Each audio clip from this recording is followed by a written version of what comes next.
This lesson will be a super easy and super quick way to learn how to respond to the document-based question or to hone in your skills. You will be given a prompt, and in this prompt we have to use 3 documents to describe 3 ways the Constitution limits the power of the federal government. So because of the British King, early Americans were hesitant to create a federal government that was too powerful.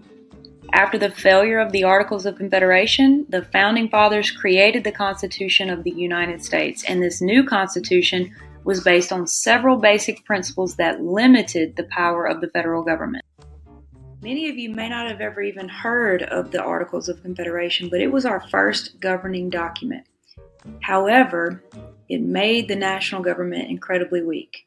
There was no president, there were no national courts. The states even had more power than the national government.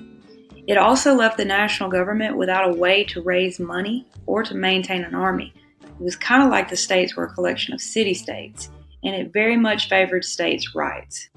So after a series of debates, papers, arguments, maybe even fights, some wanted to throw out the Articles of Confederation altogether to create a new governing document and give the federal government more power. These people were called the Federalists. Others liked the Articles of Confederation or just wanted to revise some of its parts. They felt like a strong national government would take away states' and people's rights and become tyrannical like Great Britain. These people were called anti-federalists. The Federalists clearly won the argument, and the U.S. Constitution was created, but it wasn't easy. You see, they needed 9 of only 13 states at the time to approve or ratify this Constitution, and many of those states were anti-federalist leaning. These states reluctantly agreed to ratify the new Constitution on one condition: that a Bill of Rights would be added to protect the civil liberties and states' rights from the national government. So the first 10 amendments to our Constitution were the Bill of Rights: freedom of speech, freedom of religion, the right to bear arms, the right to a trial by jury, the right to a speedy trial, no cruel and unusual punishment. All of these are listed in the Bill of Rights. And these were important to the anti-federalists because these are the very rights that the British infringed upon during colonial times. So now that we have some background information, let's go ahead and get started in our writing. If you have a sheet of paper out, you can go ahead and label this Document 1, and you can start answering the questions on the right side of the page.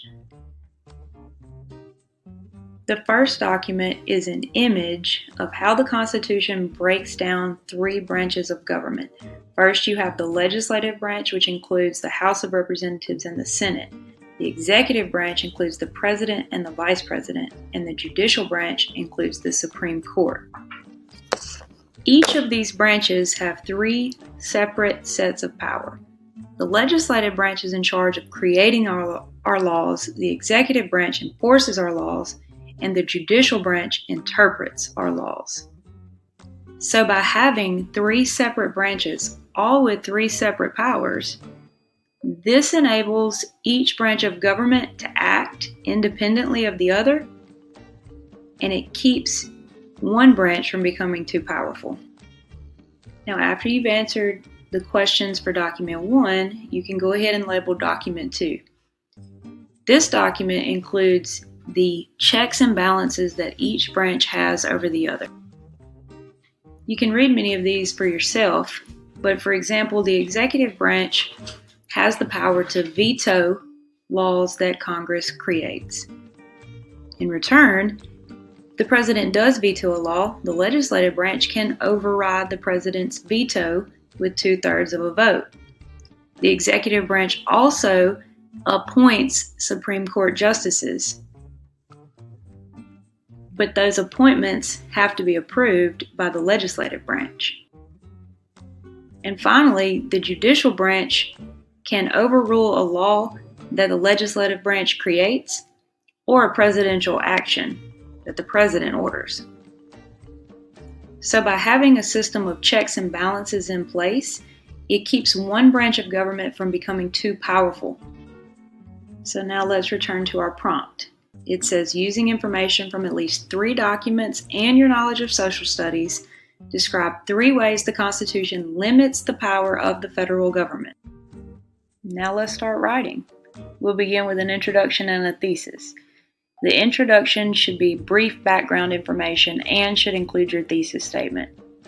So, for background information, we could say something like, the idea of limited government dates back all the way to the founding of the United States. Federalists and Anti-Federalists debated the best ways to have a functional national government while also limiting its power. The introduction is meant to introduce the topic to your reader, and then the thesis serves as a blueprint or a map for the essay. This tells the reader where the rest of your essay is headed, and it needs to include what you will be writing about. An easy way to start your thesis is to simply restate the prompt. For example, the Constitution limits the power of the federal government with the concept of separation of powers, checks and balances, and the Bill of Rights. Most of the time, the thesis should be the last sentence in your introduction paragraph. Next, you should skip a line and/or indent for body paragraph number 1. Since our thesis mentions separation of powers at first, it should be what is discussed first. This means you have a well-organized essay. Each paragraph should have a topic sentence. So, for example, the concept of separation of powers helps limit the power of the federal government because each branch has its own unique powers. The topic sentence introduces the topic to your reader. Next, you have to provide some supporting details from evidence and cite it. So, for example, the Constitution created 3 branches of government: legislative, executive, and judicial. The legislative branch creates the laws while the executive branch enforces those laws. The judicial branch is responsible for interpreting the laws to make sure they align with the Constitution. You see here where I cited document 1. This is where I got that information from. Now you have to close the loop and connect it back to the thesis. By creating 3 separate branches of government, each with its different powers, the Constitution limits the power of the federal government by not allowing one branch to become more powerful than the others. Now let's start with body paragraph number 2. Remember to skip a line and/or indent. So since our thesis mentions checks and balances next, it should be what is followed. Once again, include a topic sentence. Concept of checks and balances helps to limit the power of the federal government by giving each branch powers over the others. So now we have to provide supporting details and evidence to cite. Document 2 explains the checks and balances that each branch has over the other. For example, the legislative branch creates the laws, but the president can veto it. If the president vetoes the laws, the legislative branch can override his veto with a vote. The judicial branch can then rule any law or presidential order unconstitutional, which provides a check over the other branches. Now you got to close the loop and connect it back to the thesis again. We're almost done. Let's start with body paragraph number 3. Since our thesis mentions the Bill of Rights last, it should be what is discussed lastly. It should also include a topic sentence. You can also use transition words like, finally, the Bill of Rights limits the power of the federal government because it protects individual liberties and states' rights. Next come the supporting details from evidence. The Bill of Rights was added to the Constitution as the first 10 amendments. It lists the civil liberties that are protected from the federal government. For example, the federal government cannot take away a citizen's freedom of speech or religion. Also, citizens have the right to bear arms and to have a fair and speedy trial. See here again where I cited it from document 3. Now you have to close the loop once again and connect it back to the thesis. The conclusion is the last step in your essay. It should not include any new information, so if you haven't really mentioned it in your body paragraphs, don't mention it here. The conclusion sums up your essay. The power of the federal government is limited by separation of powers, checks and balances, and the Bill of Rights. Separation of powers ensures that each branch cannot perform the tasks that the other branches have been assigned. Checks and balances allows each branch to check the power of the other 2 branches. The Bill of Rights protects individual liberties from the federal government. Due to this, limited government has been protected by the founders in the Constitution. Now you're done. You've just written a DBQ. Now I want you to think about how the principle of limited government applies to today's global pandemic. What would the founders, both Federalist and Anti-Federalist response, been to the COVID-19 crisis? Do you think that they would have wanted the restrictions that our governments have imposed on us? You can mention this to a family member or friend if you want to sound smart.